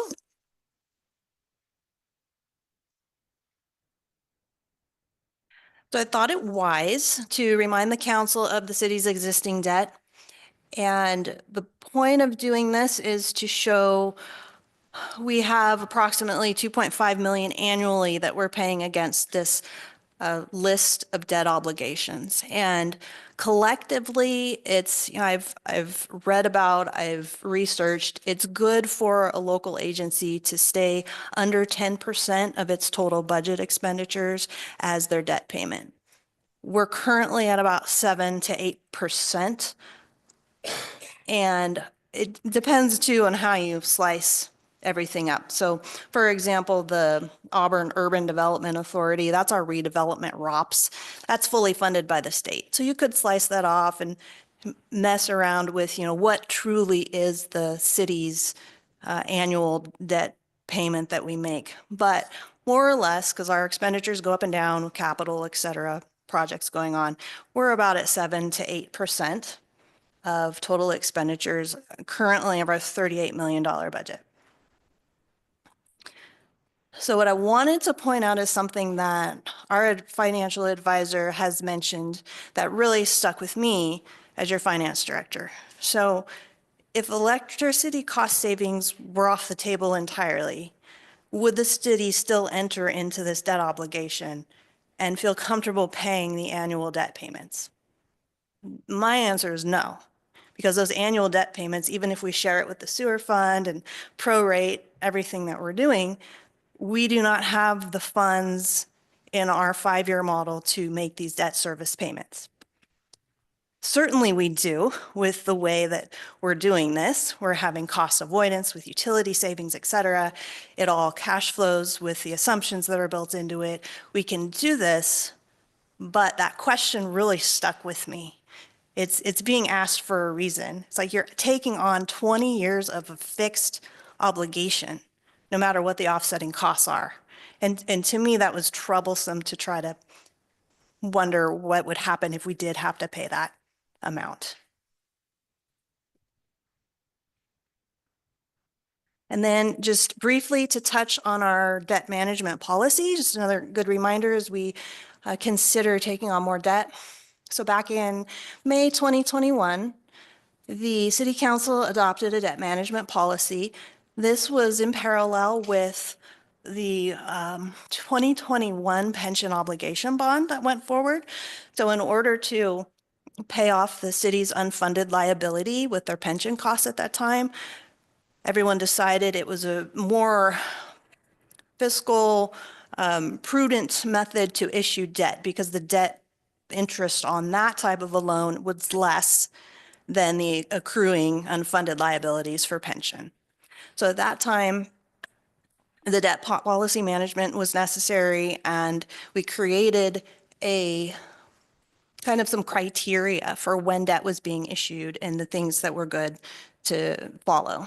So a couple of things are, it must be consistent with the city's capital improvement plan, protect current and future taxpayers, and must be funded by sufficient revenues through the maturity of the loan.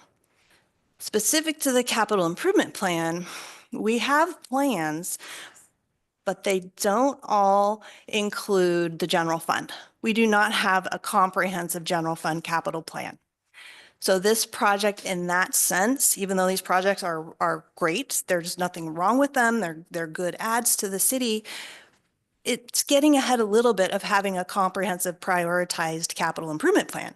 We could be foregoing some other critical needs in order to do these projects. As you're well aware, we also have had a general fund deficit for the past 2 years. Our funding is very fragile right now. We are just turning the corner to have a very modest surplus that we're going to be showing over the next several years. However, at the mid-year financial update, you also heard about all of the cost pressures. There are things that we need to do with that surplus, and therefore there's really no room for error here. If those cost avoided utility costs don't materialize, if something breaks that's not covered by the fine print, we're going to need to pay for it. So we have very razor thin ability to project that we're going to be able to do that.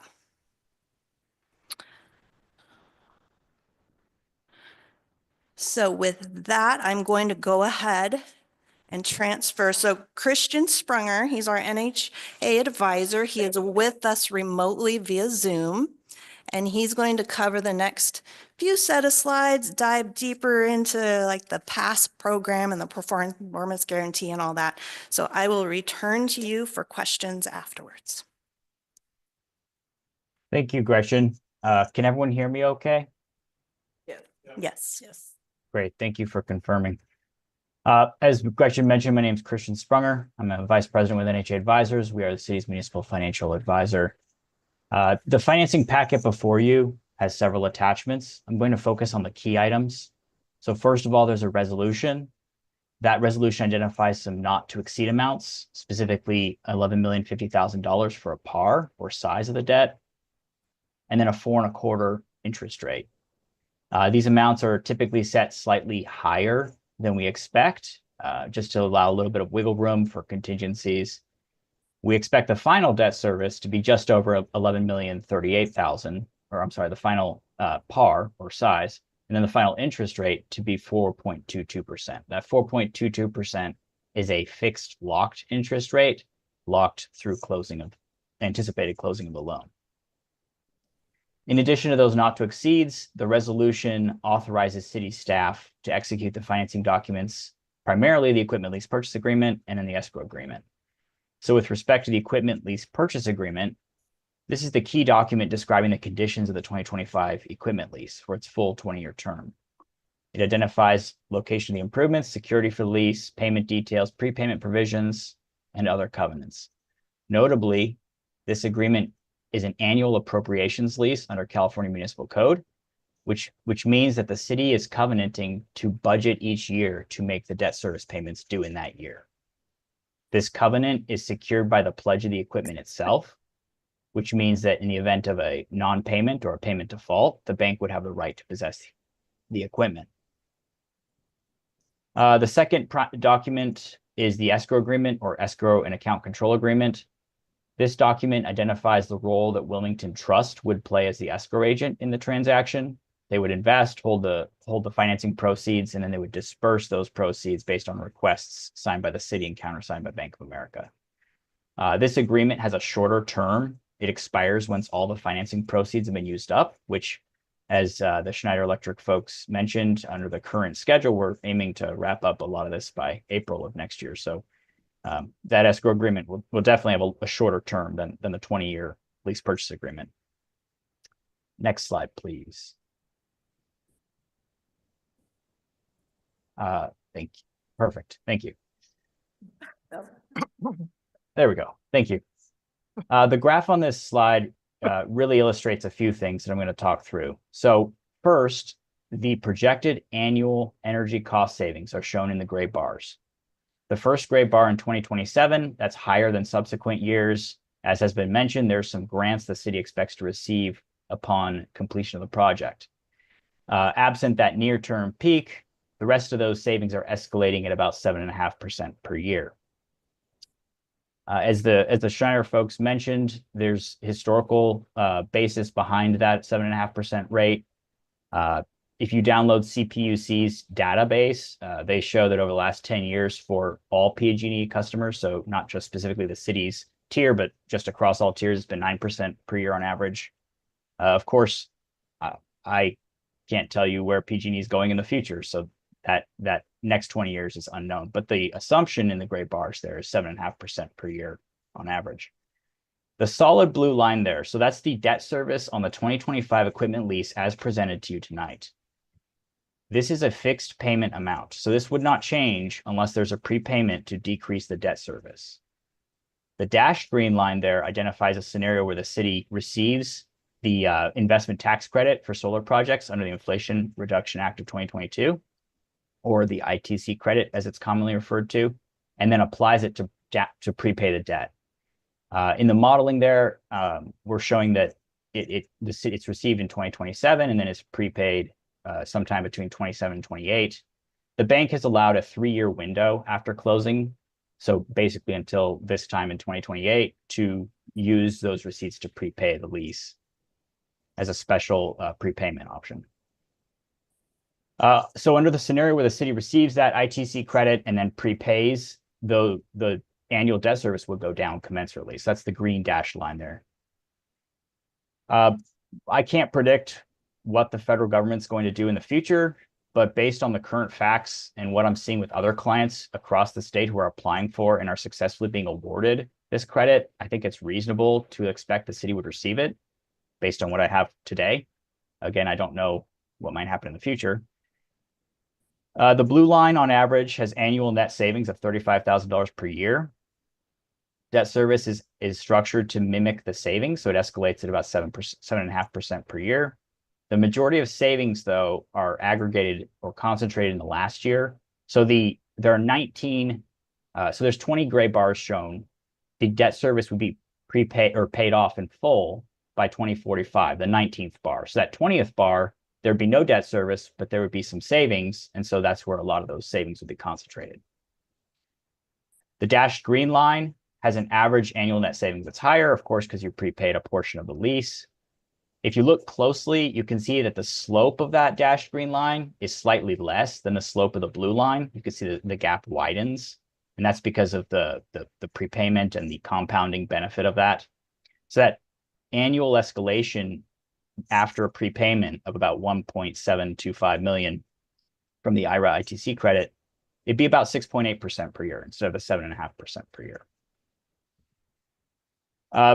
As with any projection, they're subject to change year over year based on actual. So the gray bars there specifically are subject to change based on actual avoided energy costs. The lines, though, the blue line, should you enter into the lease agreement with Bank of America, that is a fixed payment. Your interest rate's not changing. Your principal payments are dictated by the terms of the agreement. Your interest payments are dictated. So that's a fixed number unless there's a prepayment, as I mentioned. Last thing I want to say is that what you see on the screen is 20 years. But as the Schneider folks mentioned, some of this equipment is going to last beyond 20 years. So there could be additional savings beyond what's shown here on this screen. I think 22 years was the average useful life of all the equipment. Next slide, please. So given the uncertainty regarding future annual savings or future actual savings, the Schneider folks have proposed some additional services, namely the past plan and a performance guarantee. Total cost of those two is about $408,000 rounded. And under the scope of services for the past plan, if you read that document, Schneider will provide remote monitoring, technical support, monthly reporting, some on-site visits for the 20-year term. So effectively, it's a form of early warning and detection. They'll catch malfunctioning equipment and notify the city quickly so that it can be replaced. It's worth noting the city is responsible for O&M, maintenance of the equipment for additional wear and normal wear and tear. Next slide, please. So in addition to the past plan, there's a performance guarantee in the packet before you tonight. Under the terms of that agreement, there will be a calculation of actual savings compared to guaranteed savings, and the print says Schneider will compensate the city for differences between the two. Of course, there's nuances to the calculation methodology, some of which are outlined in the two boxes to the right. First, on the guaranteed side, there's an allowance for some non-routine items like inverter failure, shading from other structures or vegetation that may minimize or reduce the solar panel output, prolonged snow cover, things of that nature. On the actual savings side, the calculation methodology for determining the actual allows the calculation to be done with either the current PG&E rate at the time or a baseline rate escalated at 7.5% per year. It's important to note that this is a performance guarantee. It's not a financing guarantee. So that the payments that you make to Bank of America, that's a totally separate agreement from agreement you would have with Schneider. The agreement with Bank of America is a fixed payment agreement to make those payments when they're due. In order to get to the dollar savings amount, the energy used during a period is multiplied by the actual cost in order to calculate what that energy would have cost to purchase directly from PG&E. The performance guarantee allows the calculation of dollar savings to be based on either the then current PG&E rates or a baseline escalated rate. This flexibility, it's not unique with this agreement or with this performance guarantee that Schneider's proposing. Other ESCOs I see have similar language and in their performance guarantees for purposes of calculating the actual savings. Finally, it's worth noting that City Council does have the option to approve the documents, the full proposal as presented. Also, the option to pull out that 20-year pass and performance guarantee if you so desire. Next slide. Okay, so as a fiduciary to the city, I have a duty to ensure that you're aware of risks and commitments associated with this financing agreement. As has been mentioned a few times, there's the 7.5% annual escalation in the debt service that's payable to Bank of America. Again, that's a fixed payment. That's not changing unless you use your IRA ITC money or other cash that may come available and prepay the loan. Our advice to the city is, and to other cities considering these type of agreements, is consider your fund's ability to make those payments if those savings don't escalate at the rate anticipated, if they escalate at a slower rate, or maybe it escalates at a faster rate and the savings are better. Again, I can't predict where the actual PG&E escalation will go. As I mentioned previously, the city is responsible for maintaining the equipment. It is your equipment. And then, of course, at the end of the useful life of the equipment, there'd be a disposal of the equipment. There would be a cost associated with that as well. As I mentioned on the slide that had the graph with the bars and the lines, the blue line is no IRA ITC money, and it's effectively break even throughout the life of the loan. And then once the loan's paid off there in year 20, the 20th gray bar, you see a lot of savings there because you have no loan payment. If for whatever reason the city did not receive the ITC credit, that would be your scenario. It would be effectively break even until year 19 of the project, which would be the 20th year of the financing. And then it would you'd see all your savings in year 20 of the project, or the majority of them. Finally, both contracts with Schneider Electric and Bank of America are set up so that if City Council approves entering into those, and then there's a subsequent signing, the city is committed to moving forward with the project. Lastly, to wrap it up and give you a sense for the timing of the financing, Assuming city council approval tonight, the city's team will work with all the parties to finalize the documents and target a closing by May 15th, which it would be the date on which an escrow would be funded. The money would be the city's money, the money from Bank of America, and then you would use that through draws on the escrow to pay invoices as they come due and payable. With that, we'll wrap up the presentation and take questions. Do we have any questions?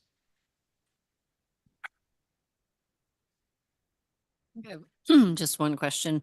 The federal IRA tax credit, are we able to get that regardless of how a project's done? You mean the Inflation Reduction? The ITC, 1.7 million. So that's based solely on the solar portion of it. So if we get that done and the federal funds are still available for these sorts of things, then we'll absolutely be eligible to receive those. But they're available regardless of how solar is done, like. You don't have to use the ESCO. Okay. You can- Yeah, no, yes, I understand your question. Yes, it doesn't matter if you're using an escrow or if you're paying for it upfront out of your own pocket, you're still able to receive those funds. It's also based on the amount that you're doing, is that right? Yes. Yeah. So if the project is lessened, you would receive a lesser amount. I forgot the percentage. It's like 30%. 30%, yes. Base. Of the total, Solar portion. Solar. Yeah. but it's 30% of the total cost for solar Correct. installation.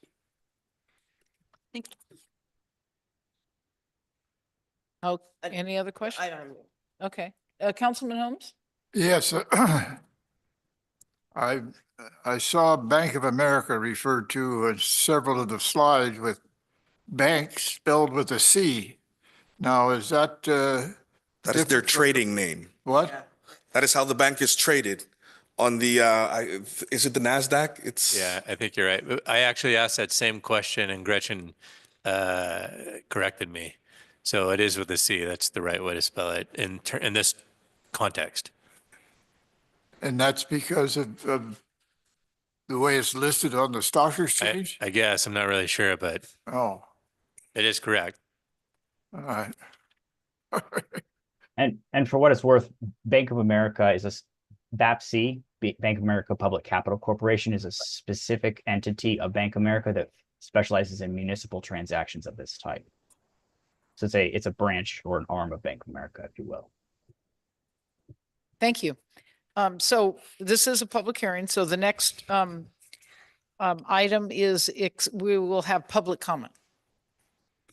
So if there's anyone in the public that would like to comment on this, please step forward. And here he comes.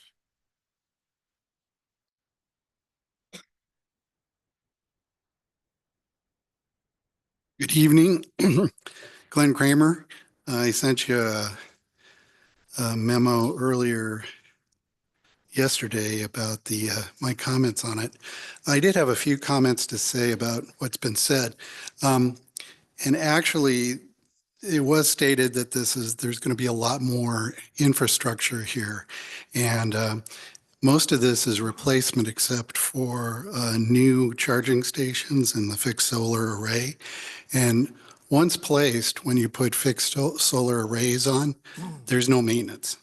I've had my array for 13 years and I haven't replaced both inverters, but I have not done anything at all with my solar panels, and they are very reliable. Additionally, one of the things about saving staff time on these newer technology infrastructure products is that you can essentially ask them what's wrong with them, as opposed to going out and doing diagnostics and that. So that saves a lot of time. So I think the staff time savings is real and fair. The finance people did a great job in structuring the finances for this. But I would point out that the variables, the risks here are reduced when the costs are reduced. And what is staggering here is the 11 million that's being requested by the vendor, Schneider, in achieving all of these accomplishments. And I pointed out where the city has gone to bid on some of this stuff, and the costs are actually much lower than what Schneider has put forth in their estimates. So I don't know what kind of a cost control structure staff has put forth to ensure that the city is getting a fair deal on these investments. So that's my major question. Thank you. Thank you for your public comment. Is there anyone else who has some public comment from the public? So we will close the public hearing. Oh, Mayor Amara, just because this is a public hearing for the record, I wanted to state that there was public comment received ahead of time and provided to the city council from the Auburn Firefighters Association and also from Mr. Kramer, who just spoke. And those are available in the back and in my office if anybody would like to review them. Thank you very much. I will close public hearing. And now it is time for council comments and questions. And I just want to start by saying that we appreciate, this has been a long road, and we certainly appreciate what you've done. We have to decide now whether or not to move forward. But at the very least, we've paid out $100,000 and we do receive a design. So that is something we all have to consider. We have to consider a lot. We have to consider the finances. We have to consider cost of construction, and we have to consider our budget. So with that being said, I want to, are you standing there for a reason? Or you just want to answer questions? But this is, I just want to ask the city council then to enter into a discussion and see, this is a major step. And so we have to, have a discussion here and see how and if we want to move forward at this time. So I will open it up to the city council to. I do have a question. I have a question for Menjel, if I could, before we Okay, start. then Menjel knew that. Yes, See that? Menjel could tell that I was going to ask him a question. So Menjel, when I was, like I said, reading through the scope of this contract, and have you had a chance to take a look at all that would be under Schedule E? The city will perform daily facility monitoring and promptly review if there are alarm summaries. There's all of these tasks and all of these things that have to be done within 24 hours and so forth. Have you had a chance to take a look at all of that? I have. And so, I respect that. There's a lot there to make sure that the price guarantee, that there's that savings guarantee can be paid out. And it almost feels like to me, there's an extra person that's required to keep track of all of that. I'm kind of putting you on the spot, but while I can appreciate there may not be a tremendous amount of extra work with the solar, arrays themselves, I guess maybe it's not a question for you, Menjel. I'm not going to make you answer it. I'll make a comment about it when it's time. So because I don't want to, I can see that I'm. Okay, thank you. Thank you. Sorry, Okay, Menjel. so now's the time to comment. And again, I do want to personally, this isn't necessarily my final comment, but I want to say the city council here I'm very proud of our city council for looking at this and looking and having Schneider help us through this. We do have, it's important for us to look for ways to save money. And as everybody can see, we have a $1.2 million utility bill annually. That's a lot of money. That's a lot of people we can employ. And if we can get that down, I'm proud of our council for looking at ways to do that. And I also want to reiterate and keep in mind that the council was very prudent in that they signed up for the NEM 2. So we have that opportunity that will help us realize a lot of savings should we go forward with this project or any project similar to this in the future. So NEM 2 is important. The Inflation Reduction Act money is important. So there's a lot of aspects that we have to consider right now. and we have to act on it right now. We don't want to have missed opportunities. So with that being said, I think we need to think seriously about how we will proceed in what direction we want to go. So I would like to hear from some of the rest of the council here. Does anyone want to start? Who wants to? Well, Councilman Holmes? yes. Well, you know, 20 years is a reasonably long period of time to for this project, and I have some concerns about the capability of whether the savings and so forth that would be produced from this project would really pan out. And I'm wondering if there's some other contingency thing that we might want to consider as we move forward with this. I think it's something that we need to do, but I'm a little bit hesitant about voting in favor of it at the moment. And I don't know, maybe we want to ask, while we're to get everything in order here, we might want to ask our city manager, maybe you can answer that question. Is there possibly some other way to proceed if we decide not to go with this 20-year project? But I mean, I think that there's two different, in my mind, there's two different projects that were, it's all one project, but two different kind of buckets, right? There's the mechanical stuff, lighting, and then there's the solar. And if you make a line between those, the city can do the upgrades on the buildings with the HVAC and the thermostats and the lighting and build that into our budget just as a normal course of budgeting process, right? Put it into our capital improvement plan that Mendel's been working on. The solar is a separate issue. And I wasn't here when council took this action, but council did go out and get solar put onto the courtyard, not through the same sort of a process, but I'm assuming it was done. Was it just straight paid out of the general fund, or? So obviously we don't have the resources to do it straight out of the general fund, but you could do just a regular, loan that's similar to this, not structure for 20 years, structure for something less than that, but figure out what the cost analysis of putting solar on the buildings, whatever those buildings end up being, and then look at the benefit of that, right? And doing that kind of cost benefit analysis. Solar companies do that all the time.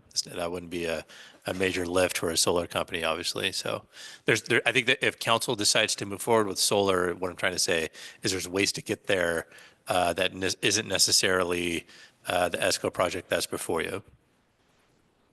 Okay, thank you. With that being said, do I have any comments? I have I'll comments. give some comments. So I've been helping folks at my work put energy efficiency projects in and solar and electric vehicles for the past 15 years or so. So I've worked on several of these projects, and there are many different reasons for doing them. And there are many different financial situations where customers will choose to proceed or not to proceed with different types of projects. Doing something this large, especially when the wastewater treatment plant added in, that creates a large financial lift for the city to be able to do. And it's hard to say we want to add all that additional cost just to make the other parts pencil. When we first started talking about this, I was worried, since I had some experience in this, that not everything would pencil out the way that we hoped.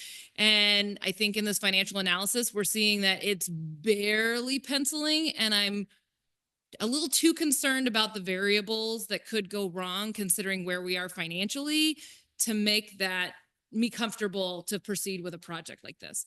First off, I was just in a conference a couple weeks ago where PG&E was bragging about how they're doing rate decreases. So the fact that they're talking about that makes me not so sure that the 7.5% moving forward is going to be something that's going to be sustainable over time. And that makes me worried that that piece won't pencil. I'm also worried because I was in a conference last week where a bunch of utilities were talking about how they're very concerned they're not going to get their money for their grants, millions of dollars from the federal government.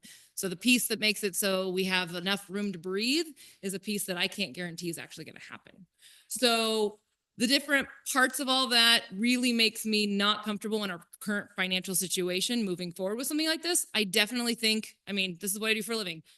Energy efficiency is critical and important, and we should be making sure that we're doing those things not only for energy, but for the comfort and air quality of our staff, making sure that we have appropriate lighting for safety, making sure that we're doing the right thing. The nice thing about it is we're already buying 100% green energy. So we are already doing more for the environment than any other city in Placer County and maybe surrounding foothills. So we are taking that extra step to be environmentally conscious. And really, it's just a question of whether these projects financially make sense for the city. And right now, I don't think all of these grouped together that the way they are make sense for the city to do in this particular package. I do think we need to make sure the mechanical and lighting and building controls get scheduled somewhere. I do think that we should take a look at a couple of solar projects to see. I mean, definitely, I think the PD is one that I would want to look at. Because it could be our emergency resource in case all the power goes out, and there's other reasons other than financials to make that pencil and make that work. But that's kind of where I am right now. Okay, thank you. Did you? Okay. And I do, yes. Councilwoman. Thank you.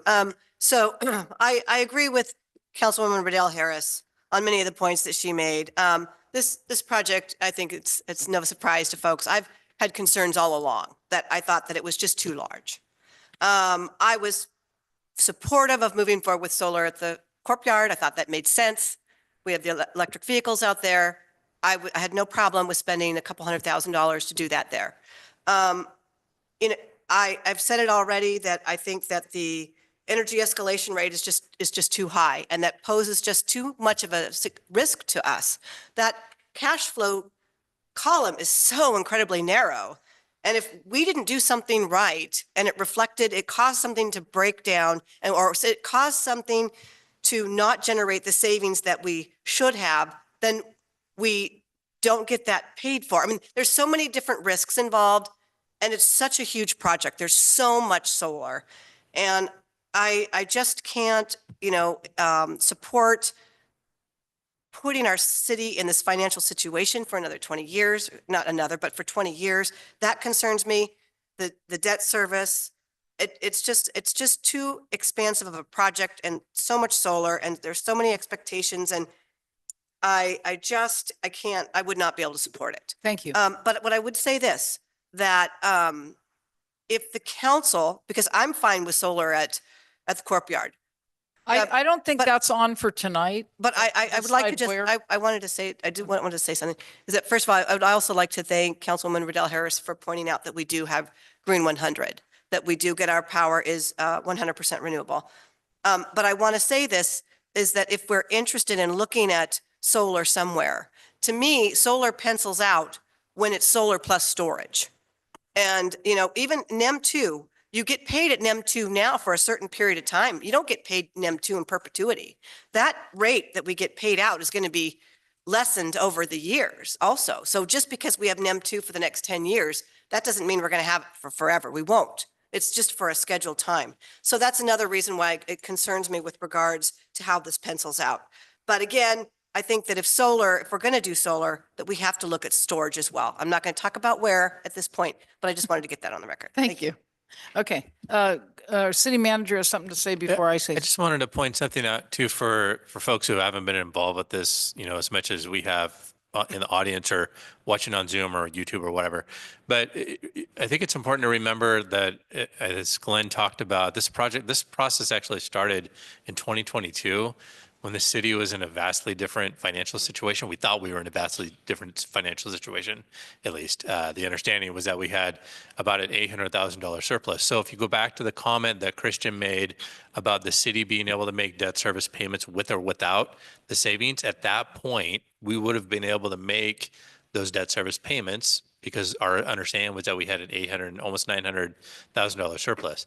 Considering the difference of where we were back then and where we are now is what gives, I think, staff a little bit more pause when we're talking about this. I just wanted to kind of provide context for how we got to the point of where we're at right now. Thank you. I appreciate that.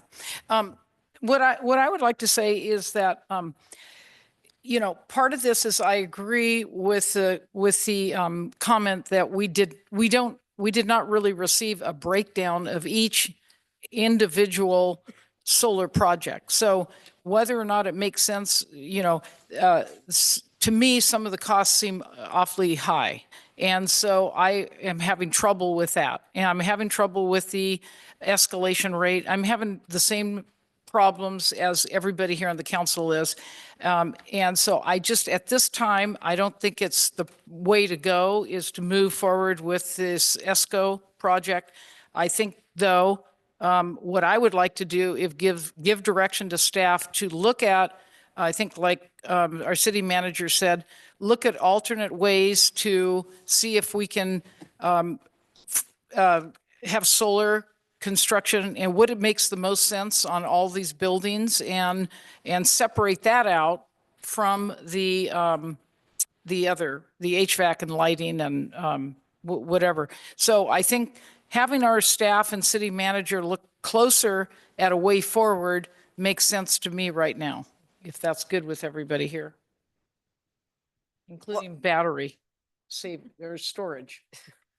So, And I don't want to tie their hands, if that's okay with everybody. I think staff needs the ability to look at the opportunity to look at savings for our city. Again, we have to keep in mind, we have, even if NEM 2 is only for 10 years, 15 years, it's still an opportunity at this time.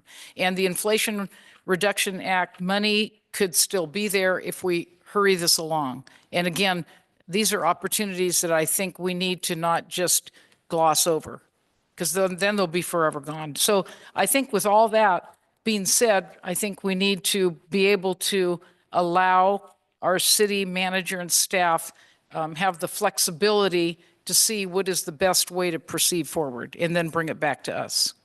So I just want to be clear. So you're suggesting that we just ask staff to take a look at the entire proposal and then see what would do a cost benefit analysis for each component and bring that back? Is that what you're, I just want to understand what you're asking. I think you heard what the city manager said, which is we're breaking out solar. He's going to look at that. And then if he sees that there's an opportunity for lighting or whatever, then fine. But I think focus on the solar because especially we have that timeline. Is that fair analysis? Yeah, I'd also like to add, we would like a motion not to proceed with the construction phase notice to proceed. Under the agreement, that will give staff the direction that we need to give notices and pay the 100,000 Okay. that you mentioned early Then on and the like. Maybe that's what we should do right now, Before we do that, can I make one comment? not to proceed.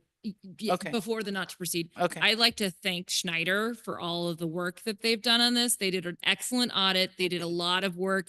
A lot of things have changed since when they started and now federal government wise, our finances wise. And I don't want you all to think that by us voting that we don't want to proceed, that we don't value and understand your expertise and appreciate all the work that you did for us. It's just financially, we're in not the space where we have that flexibility that I think we had when we first started this project. And I just want to make sure that we acknowledge you all for all your hard work you put into this project because we really do appreciate that. Do I have a motion then? Well, I think there was a motion that the attorney was asking us to make was to, I'll move not to move forward as proposed. Is that sufficient or do you need it to be worded in a certain way, Mr. Attorney? That's sufficient as to the two resolutions that are on the agenda today. All right, second. And roll call, Councilmember Verdell Harris. Aye. Davis. Aye. Dowden Calvillo. Aye. Holmes. Aye. Mayor Amara. Yes. Thank you very much. We really do appreciate what you've done. So we can continue the discussion with the direction. Is that clear to you? Our city manager's nodding his head. Okay. Then that is the council action and I'll proceed to the next item on our agenda.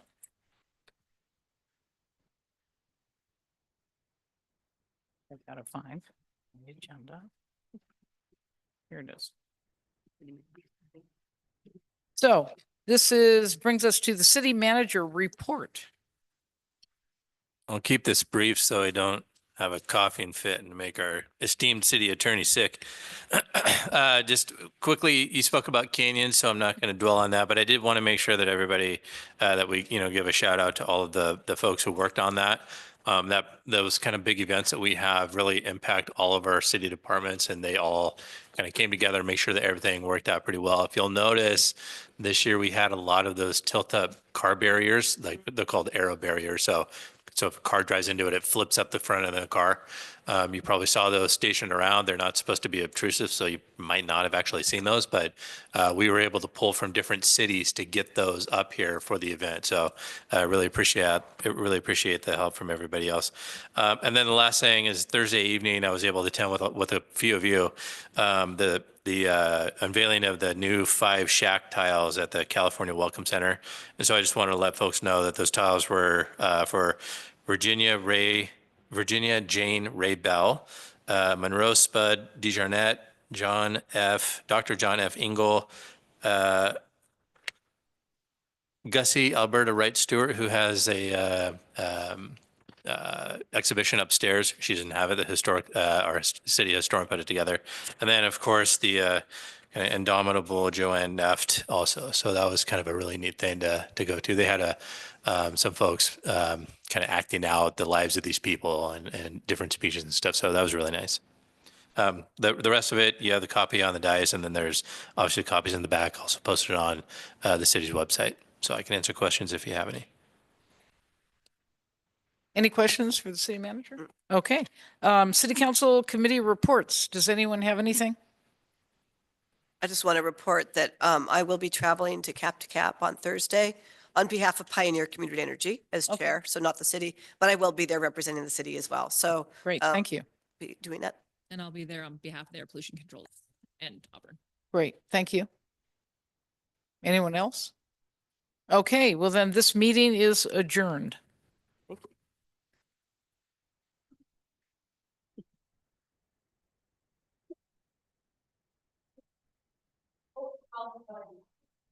you.